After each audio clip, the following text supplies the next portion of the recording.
Hey, what's up YouTube, Skybadger here, and we're back on day 22 of our 100 player fan game series. So, the second one that is. Anyway, so where we're going to start today is just going to start with our economy first, and then have a look at what's happening elsewhere. So, we have been at war for the past 10 days maybe, about around that. And it has taken its toll on our economy, and now that we're pulling out of the war, we're starting to see everything rise back up again, which is good to see. So food's going to have to take a little bit of work, to be honest. We're going to have to do some work on that ourselves. Goods is lifting back up with morale. Manpower isn't actually affected by morale, so I mean that's just increasing as we gain land. Metals on the op as well. We were down to about 15,000 production per day, and just through morale lifting and capturing a few extra provinces, got to up another 3,000. And oil is slowly rising again, but that one's going to be the hard one to lift. We need to get that back up to roughly 300 an hour. 400 an hour would be good, but 300 is more reasonable. So that's the goal there. Actually, I have some left over rear. I have plenty of rear actually on that note. Ooh, I wonder if there's any goods for sale on the market. Oh, there is too. Let's buy some of that. Okay, there we go. Right, so that will go towards helping alleviate some of our problems with oil. Like, I mean, we haven't got a problem yet, but it's definitely having a strain on our ability to produce ships.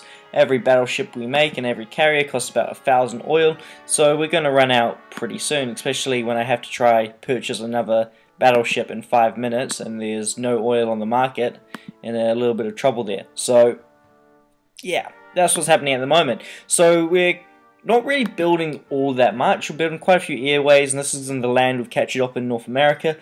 And this is just to repair the holes and repair the airway network so we can get planes flying up there. We don't want to leave that for too long. We're also building quite a few industrial centers and infrastructure as well in some other non-core oil producing provinces.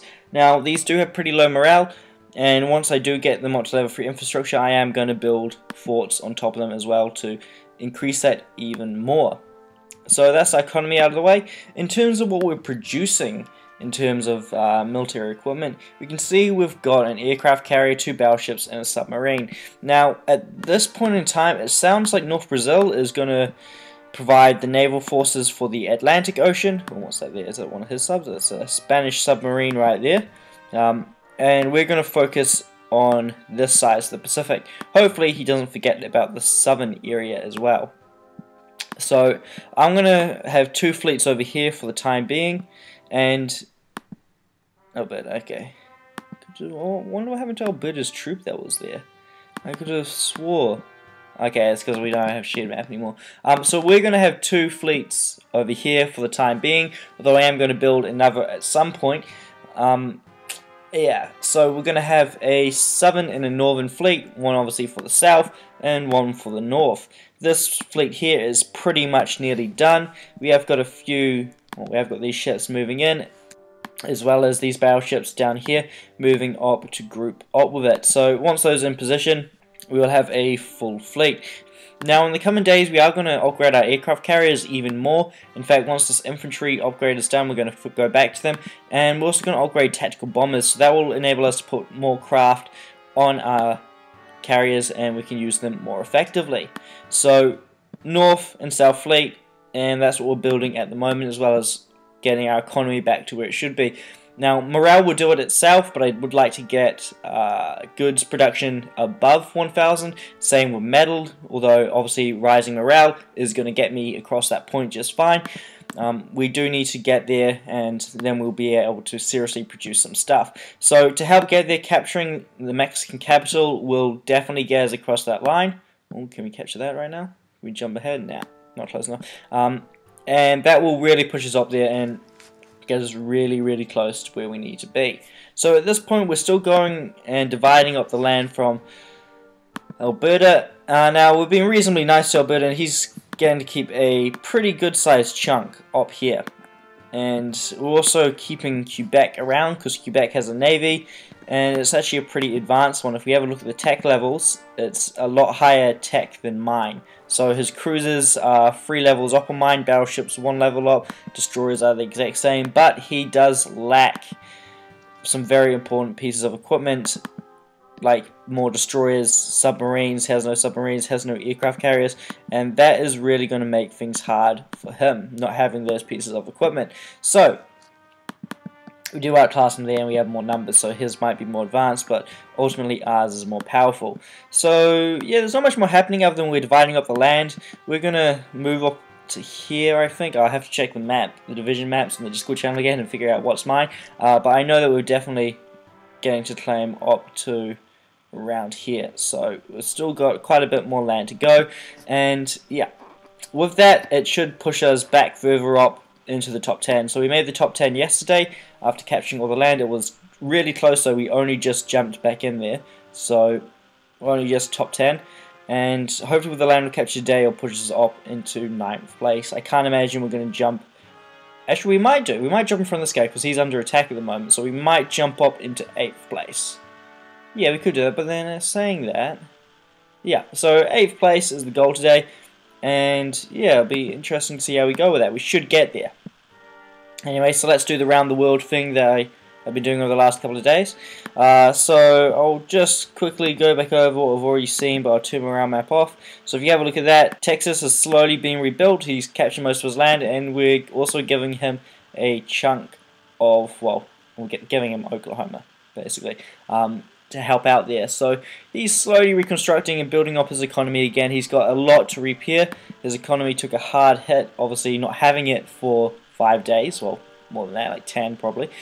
He's got to rebuild it and do a lot of work on it.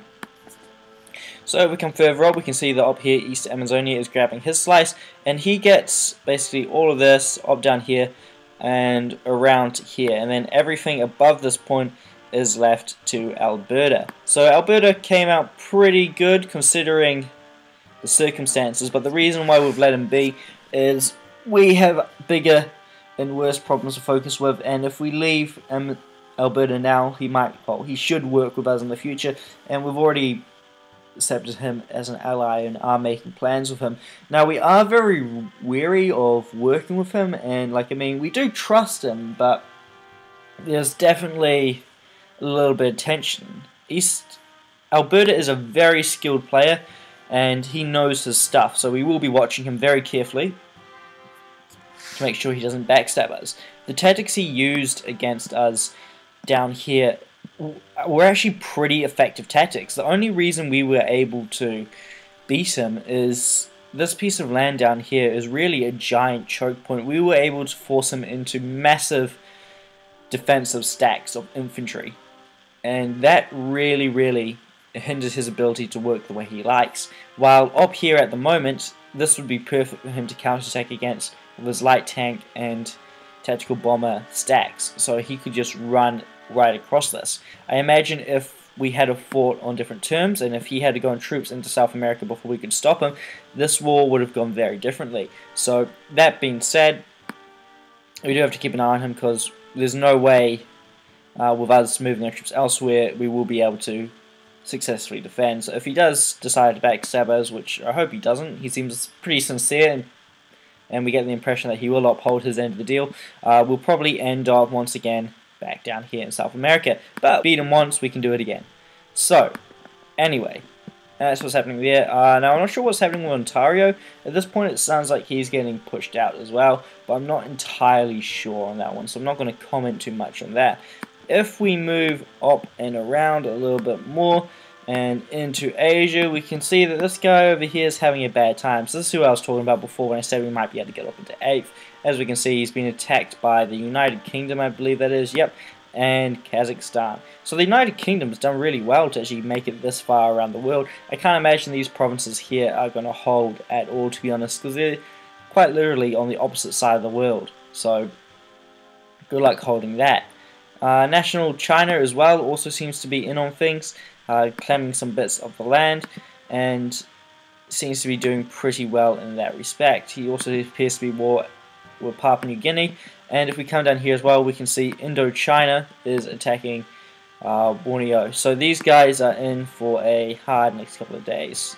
This guy here is already on the out. He sent me a lot of trades for his resources, but I've asked him to keep fighting as long as he can to slow them down and make them pay for what they've done. I'm not sure if this was a backstabbing or if it was just a conventional attack, so I'm not going to say anything there because I really don't know. So yeah, that's what's happening down here. So at the moment, actually puts New South Wales in good standing, to be honest, because I mean he's captured most of New Zealand and New Zealand's gone inactive. So I mean, New Zealand backstabbed New South Wales with the help of Western Australia when he was around. They nearly killed him, but then New South Wales has put up a massive fight and surrendered his land to the Papua New Guinea and this guy in order to get their help. And yeah, so he's actually doing really well to have made it this far. So that's really good to see. So yeah, interesting to see if he can take back his homeland, although I'm not sure if he's going to try. Considering the people occupying it are under attack, he might give it a go, but at the same time, if he tries, probably not going to end up too well when these guys down here, over here, move down. So if we come up to here, I don't think anything has changed. Nah, nothing much has changed. If we come into Europe, nothing has changed. They've taken out Belgium, I believe that is. Yep, so there's very few AIs left on the map. In fact, I think this right here, Netherlands, is the only AI remaining. I could be entirely wrong about that. Anyway, but I think Netherlands is the only one remaining. Oh, there's Malta too, by the looks of it. Also protecting Malta. Anyway, in Africa, this is where things are getting interesting. Now, although Angola had put up a good defense and it held a good line up around the Belgian Congo, I believe it is, up around here, he did get pushed back. And that's sad to see. It'll be interesting to see what comes of Ethiopia, considering he's really the only non-European power now in Africa. So that takes us all around the world. Thank you for watching, and I'll see you in the next episode.